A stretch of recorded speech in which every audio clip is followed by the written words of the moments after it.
नमस्ते दोस्तों, हमारे YouTube चैनल पर आपका स्वागत है। आज के वीडियो में आप जानेंगे जैसा विचार वैसा जीवन के महत्व के बारे में। तो चलिए शुरू करते हैं।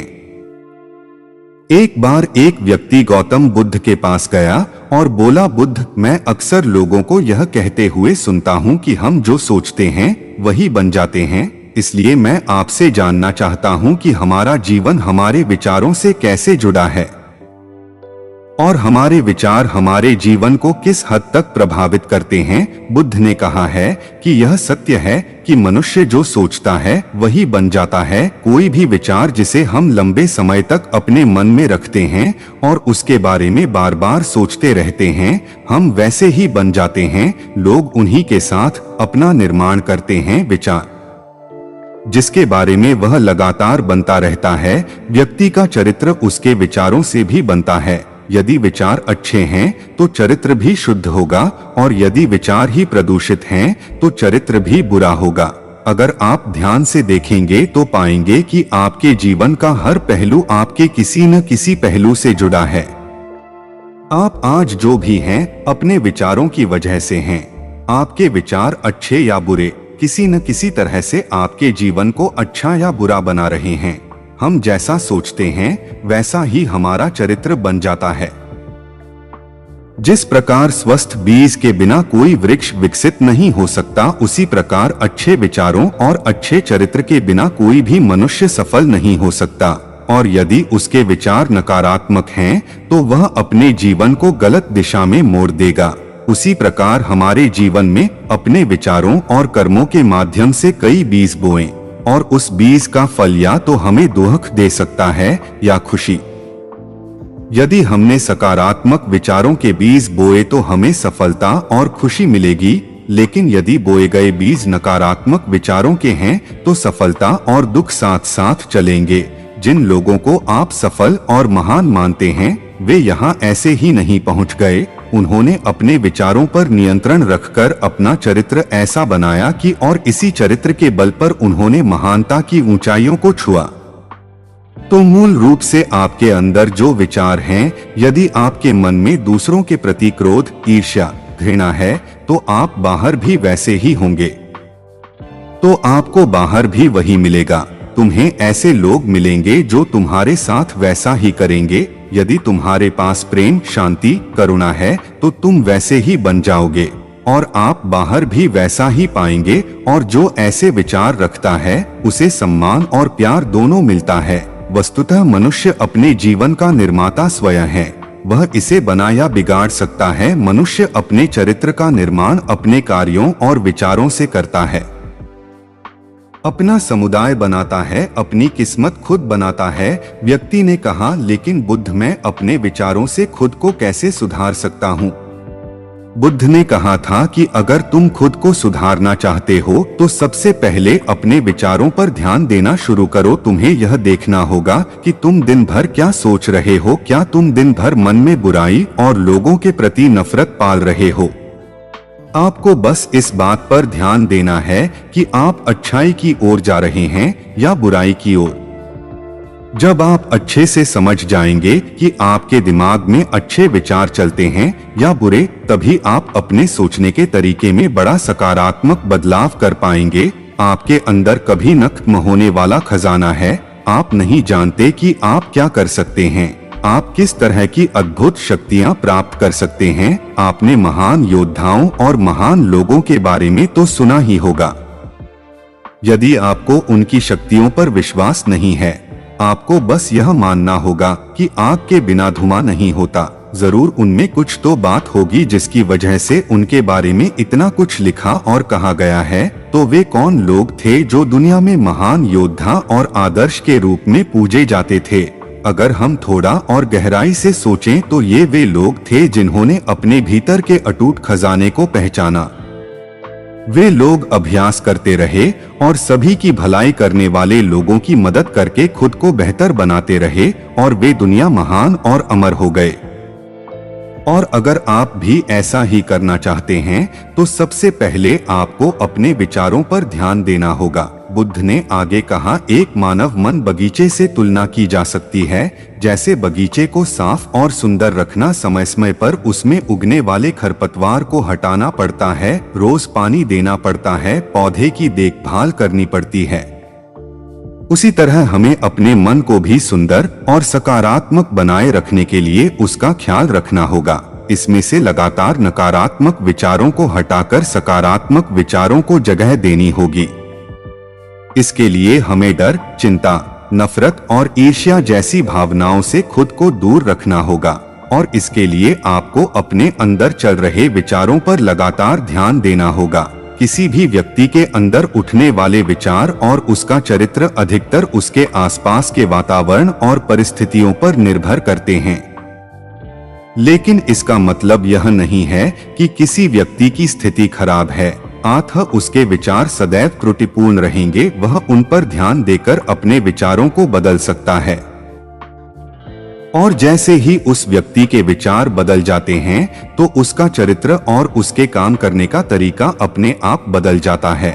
ये सभी चीजें धीरे धीरे सीखनी होती हैं। विचारों के काम करने के तरीके को समझना होगा। आपको सबसे पहले यह स्वीकार करना होगा कि जो काम सामने वाला कर सकता है वह आप भी कर सकते हैं। आपको बस इसका बार बार अभ्यास करने की जरूरत है, नई चीजें सीखने की जरूरत है। जैसे जैसे आपका मन बदलेगा, आपकी परिस्थितियां भी बदल जाएंगी। आप जो भी विचार बीज रूप में अपने मन में डालते जाएंगे, यह धीरे धीरे आपके चरित्र और आपके कार्यों में दिखना शुरू हो जाएगा और एक बार वह विचार आपके अंदर जड़ें जमा लेगा तो आपको सफल होने से कोई नहीं रोक सकेगा। लेकिन अगर वह बीज या विचार नकारात्मक है तो आपको भी असफलता से कोई नहीं बचा सकता। इसलिए अपने विचारों के प्रति बहुत जागरूक रहने की जरूरत है। आप अपने अंदर किस तरह के विचार ला रहे हैं? एक बात हमेशा याद रखें, हमें वह नहीं मिलता जो हम चाहते हैं, बल्कि हमें वह मिलता है जो हम हैं और हम अपने विचार हैं। इसलिए इच्छा करना और उस इच्छा के बारे में अच्छा सोचते रहना और उसे पूरा करने का प्रयास करना दो बिल्कुल अलग चीजें हैं।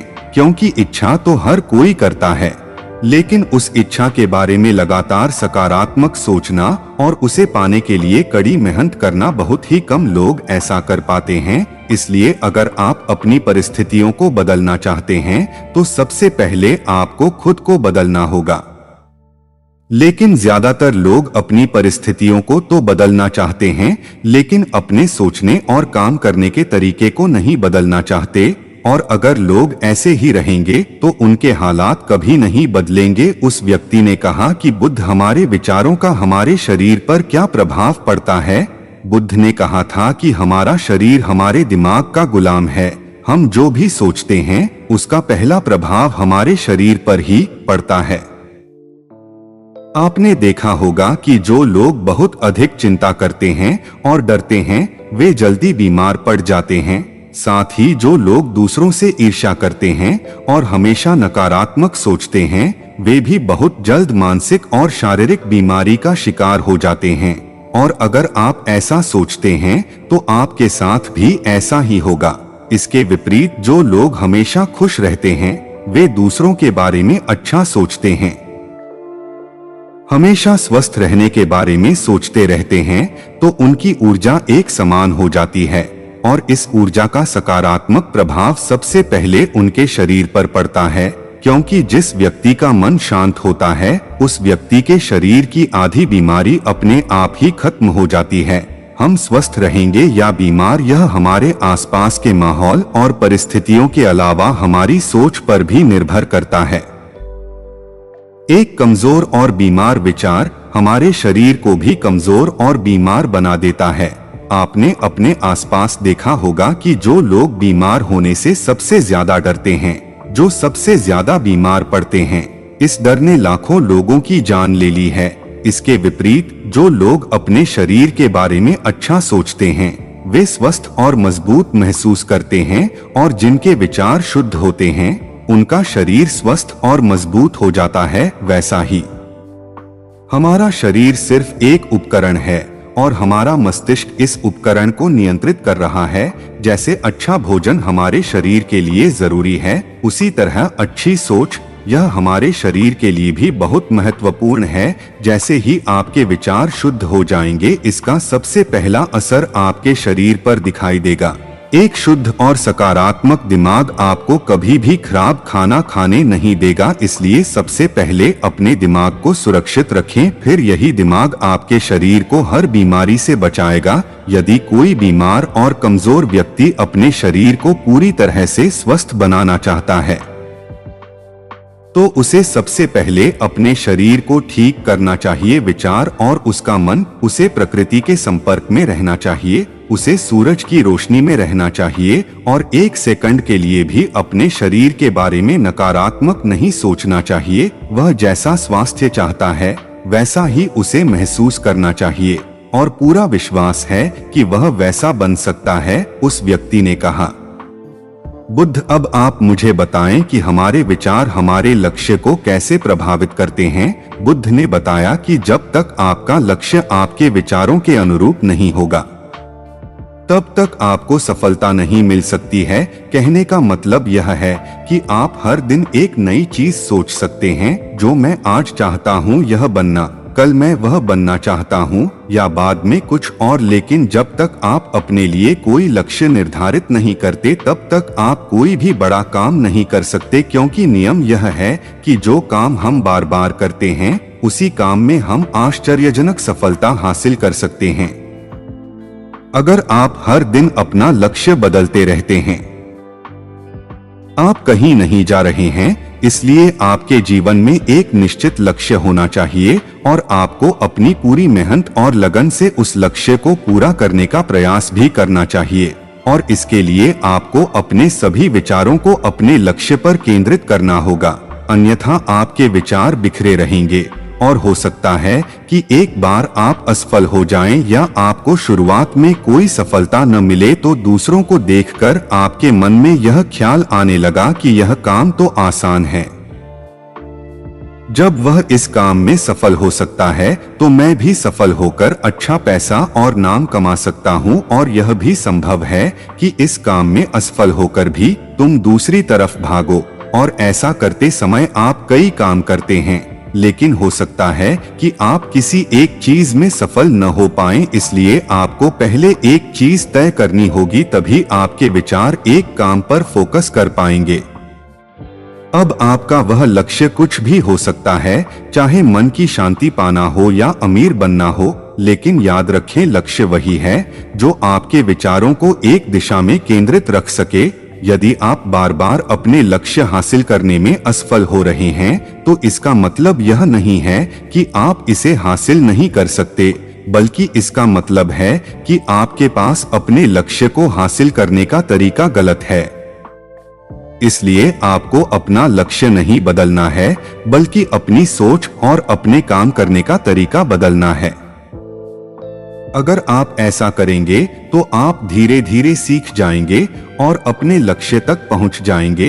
अपनी असफलताओं से कभी मत डरो। अगर आप कुछ बड़ा हासिल करना चाहते हैं तो आपको अंदर से बहुत मजबूत होना होगा, क्योंकि चाहे आप कुछ भी करें, लोग अक्सर आपको अपनी बातों से कमजोर और हताश करने की कोशिश करेंगे। इसलिए अगर आप डरेंगे तो आप अपने किसी भी लक्ष्य में सफलता हासिल नहीं कर पाएंगे, क्योंकि डर आपकी सभी आशाओं को नष्ट कर देता है और आपके सभी विचार केवल आपके डर तक ही सीमित रह जाएंगे।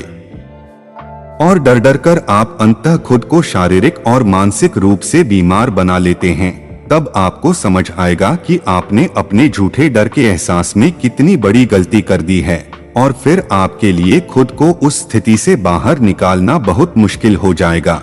इसलिए सबसे पहले एक लक्ष्य बनाएं ताकि आपके विचार उस पर केंद्रित हो सकें। उसके बाद अगर आप बार बार असफल होते हैं तो भी घबराएं नहीं, क्योंकि यह लक्ष्य हासिल करने का ही एक हिस्सा है और पूरा विश्वास रखें कि आप जरूर सफल होंगे और एक दिन तुम भी हो जाओगे। उस व्यक्ति ने कहा, बुद्ध, विचारों और मन की शांति के बीच क्या संबंध है? बुद्धा ने बताया कि मन की शांति एक ऐसा खजाना है जिसे दुनिया के 1% लोग भी हासिल नहीं कर सकते, और जिसने ये खजाना हासिल कर लिया है वह दुनिया के सबसे भाग्यशाली व्यक्ति हैं। वह भीड़ में अलग दिखता है। यह कहना उतना आसान नहीं है जितना लगता है। मन की शांति केवल लंबे समय तक आत्मनियंत्रण के माध्यम से ही प्राप्त की जा सकती है। जब कोई व्यक्ति खुद को समझता है और दुनिया प्यार और प्यार के बीच के अंतर को समझती है, उसके अंदर नफरत, डर और ईर्ष्या जैसी भावनाएं खत्म हो जाती हैं, तब एक दिन व्यक्ति को मन की सच्ची शांति मिल सकती है। और यही हर इंसान का अंतिम लक्ष्य भी है। एक शांत व्यक्ति सबसे खराब परिस्थितियों में भी खुद को नियंत्रित कर सकता है। एक शांत व्यक्ति के पास जितनी मानसिक शक्ति होती है उतनी किसी और के पास नहीं होती। शांत व्यक्ति का अर्थ है वह व्यक्ति जिसका मन पूर्णतः शांत हो, क्योंकि जैसे ही आपका मन शांत हो जाता है आपके सभी विचार शांत हो जाएंगे, और तब आपको महसूस होगा कि सचमुच आपका दिमाग कितना शक्तिशाली है। जैसे ही आपको मानसिक शांति मिलेगी आप महसूस करेंगे कि आपकी मानसिक शक्ति इतनी बढ़ गई है कि आपके लिए सब कुछ आसान हो गया है। आप जहां भी हो, आपकी परिस्थितियां जो भी हो, आप खुद को स्वीकार करना शुरू कर देंगे। आप हमेशा खुश रहेंगे। और अगर आप यह मुकाम हासिल करना चाहते हैं तो इसकी शुरुआत आपको अपने विचारों से करनी होगी। अपने विचारों पर नियंत्रण, और अपने विचारों पर यह नियंत्रण आप केवल और केवल ध्यान के माध्यम से ही प्राप्त कर सकते हैं। इतना कहकर बुद्ध चुप हो गए और ध्यान करने लगे, और वह व्यक्ति भी उनको प्रणाम करके चला गया। दोस्तों, आपको इस वीडियो से क्या सीख मिली है आप कमेंट करके जरूर बताएं, और इस वीडियो को अपने दोस्तों के साथ जरूर शेयर करें ताकि उन्हें भी इस वीडियो से कुछ सीखने को मिले। और चैनल को सब्सक्राइब करके बेल आइकॉन को ऑन कर लीजिए। तो चलिए फिर मिलते हैं ऐसे ही एक नई वीडियो के साथ। धन्यवाद। नमो बुद्धाय।